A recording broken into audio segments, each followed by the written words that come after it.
Is Frances Vincent-Brown. I'm a holistic esthetician, and this is week 1 of my entry into the holistic category of the skin games.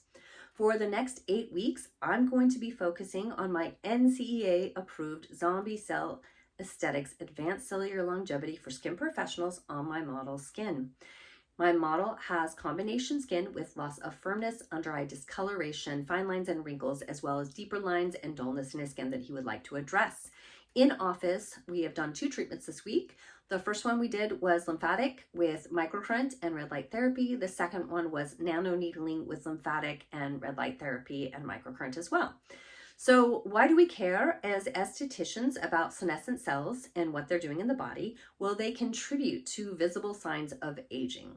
And in my class, we address all of these with every esthetician scope of practice, scientific studies that say that these things help remove senescent cells from the body. So we're putting that to the test in my model skin in this case study to see if those things actually work.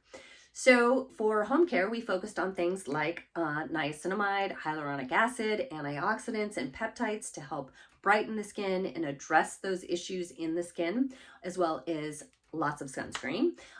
We also in office focus on some lifestyle factors like PEMF and vibroacoustic and Reiki. Now, lifestyle factors, I mean calming for lifestyle like stress and sleep. We're addressing all of those things because those contribute to zombie cells as well, and also fit into the holistic category because we are a whole body. So our skin is our largest illuminating organ. So whatever's going on the inside is going to show up on the outside. So we're working on all of that with these modalities. Next week, we'll be adding some more things. I'm really excited to talk about those in my demos. We'll see you next week.